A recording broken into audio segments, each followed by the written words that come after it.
एक straight highway है, ठीक है, और वो टावर की तरफ जा रहा है। एक मैन जो है वो standing at the top of the tower observes a car eight an angle of depression of 30 degree, ठीक है। थोड़ी देर बाद जो है 6 सेकंड्स के बाद में एंगल ऑफ डिप्रेशन 60 डिग्री हो गया। तो बताओ कार जो है फुट तक कितनी टाइम में पहुंचेगी, ये आप लोगों को बताना है। तो बड़े ध्यान से देखना, इसका मैं पूरा आपको यहाँ पर विजुअलाइज कराऊंगा। देखिए आपके सामने, आपके सामने देख सकते हो ये एक टावर है, एक कार यहाँ से आ रही है, एक कार यहाँ से आई। जब कार यहाँ से आई दोस्तों, तो टावर के ऊपर जो आदमी बैठा हुआ था उसने कार को देखा और वहां से एंगल ऑफ डिप्रेशन जो बना वो 30 डिग्री बना। जैसे ही कार थोड़ी सी आगे मूव कर गई तो एंगल ऑफ डिप्रेशन 60 डिग्री का हो गया, ठीक है। तो अब आप लोगों को जो है यहाँ पर बताना है कि अब आगे कितना टाइम और लगेगा कार को पहुंचने में, इसके फुट तक पहुंचने में कितना टाइम और लगेगा। Is it clear? क्या सभी लोगों को अच्छे से दिखाई दे रहा है? क्या सभी लोगों को ये सारी चीजें अच्छे से दिखाई दे रही है? Thank you so much, good evening जी, वेलकम, आपका सभी का स्वागत है।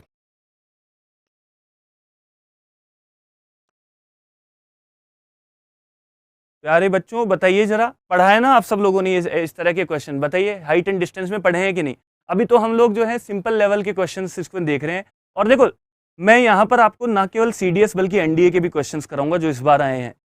सीडीएस में इस टाइप के क्वेश्चंस आपको मिलेंगे जो अभी हम कर रहे हैं, एनडीए में कुछ अच्छे लेवल के क्वेश्चंस आते हैं। तो अभी थोड़ी देर के बाद में मैं एनडीए में जो इस बार क्वेश्चंस आए थे उनको कितने आसानी से आप लोग कर सकते थे वो मैं आपको बताऊंगा यहाँ पर, ठीक है। तो आप लोग आराम से सब लोग देखते जाइए। और सीडीएस में भी एक दो अच्छे क्वेश्चन इस बार पूछे गए थे, बादल वाला जो क्वेश्चन था, क्लाउड वाला, वो भी मैं आपको यहाँ पर बताऊंगा।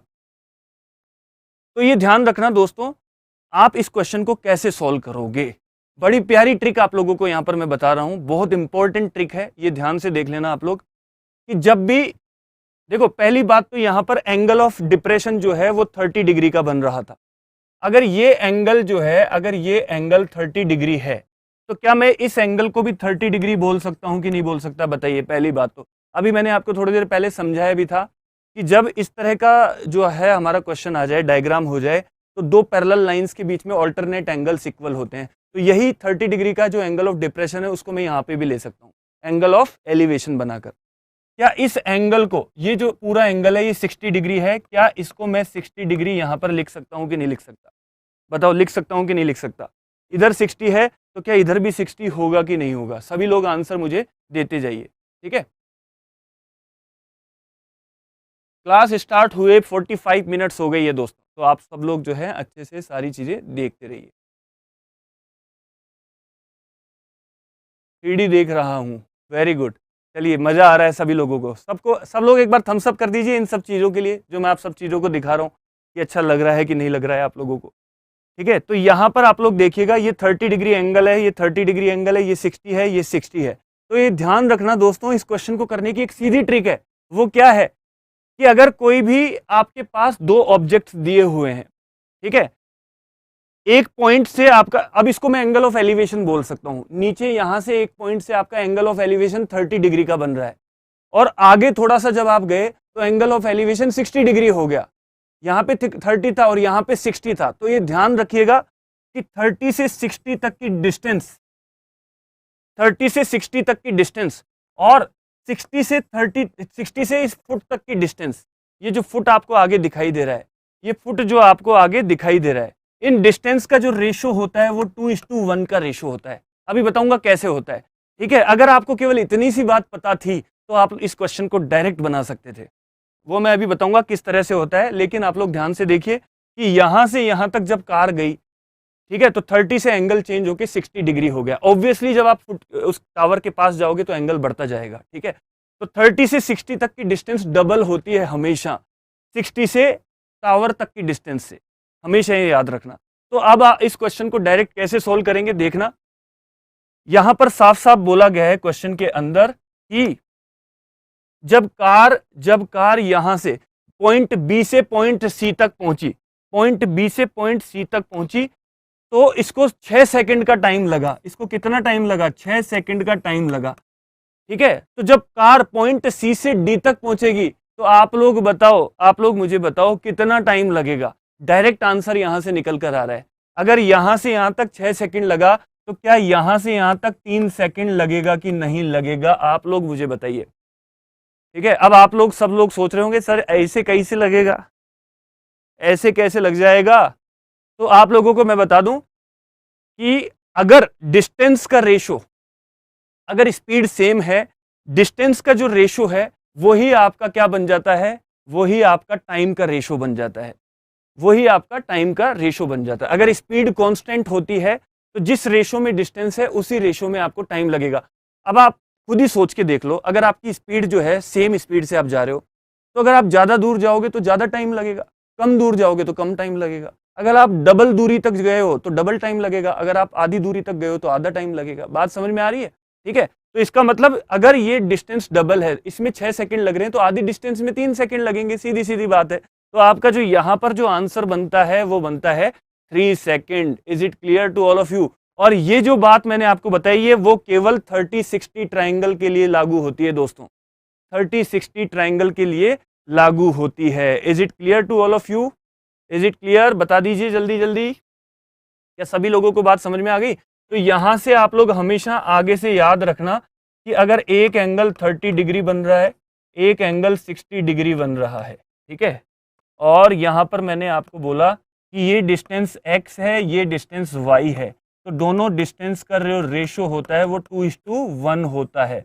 वो किसके बराबर होता है? 2:1 के रेशो के बराबर होता है, 2:1 के रेशो के बराबर होता है। Is it clear to all of you? बताइए जल्दी से सभी लोग, ठीक है। तो आप लोग जो है इसको करके भी देख सकते हो, खुद खुद इसको निकाल कर आप लोग यहां पर देख सकते हो। देखो कैसे आप लोग निकालोगे, ध्यान से देखिएगा। अगर मैं ये पूरी हाइट, ये इस पूरी हाइट को अगर मैं h मान लूं, पूरी हाइट को अगर मैं h मान लूं, तो आप लोग मुझे बताना क्या मैं tan 60 को लिख सकता हूं, क्या मैं tan 60 डिग्री इक्वल टू लिख सकता हूं h/y, लिख सकता हूं कि नहीं? और tan 60 होता है √3, होता है कि नहीं? बताइए, होता है कि नहीं? तो क्या मैं y को यहां पर लिख सकता हूं y इक्वल टू h/√3? बताइए, क्या मैं y को ऐसा लिख सकता हूं?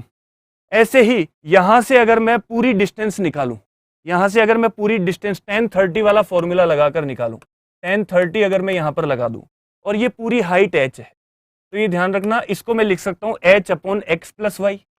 बताओ लिख सकता हूं कि नहीं लिख सकता? h/x+y।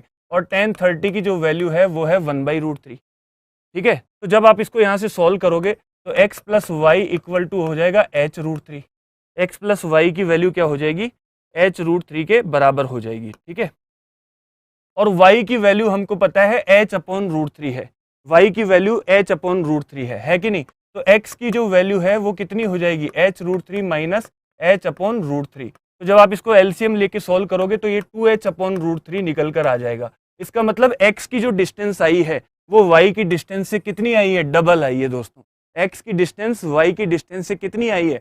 डबल निकल कर आई है। Is it clear to all of you? बताइए जरा जल्दी से, इज इट क्लियर? अब देखो इसको और भी डायरेक्ट मैं करके बता सकता हूं आपको, इतना भी करने की जरूरत नहीं है।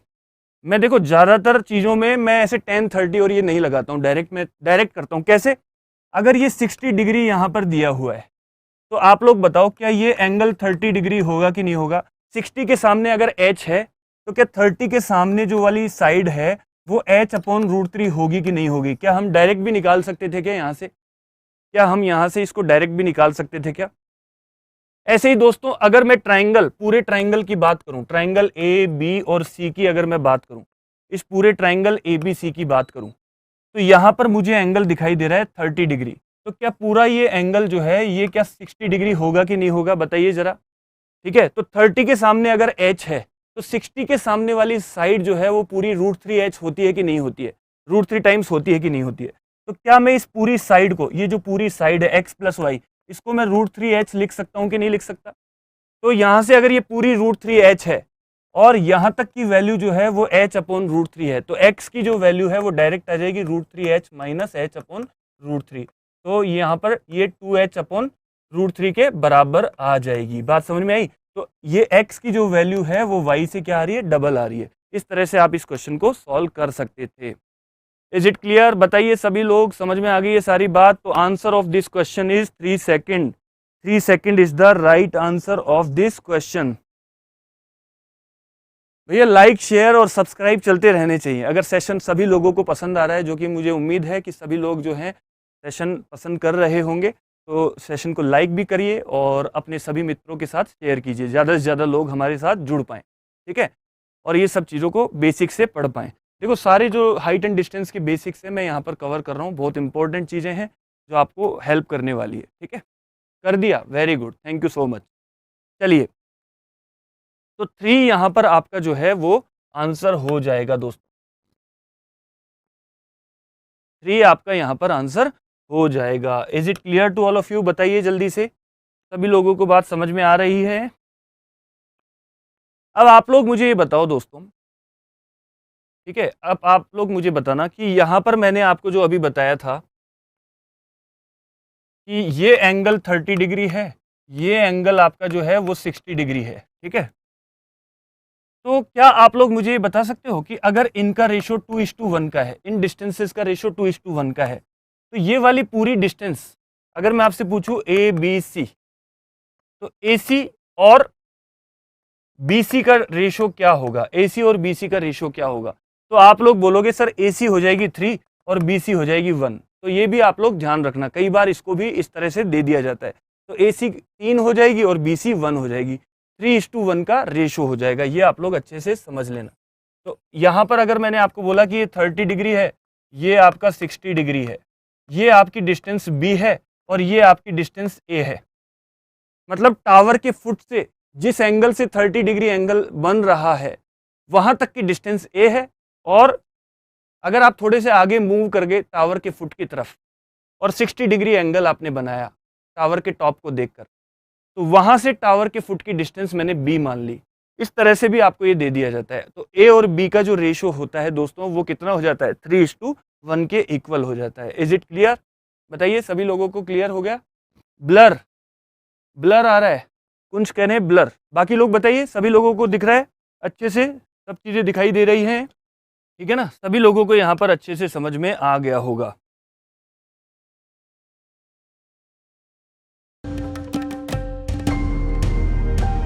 Keep imbibing. We believe in you.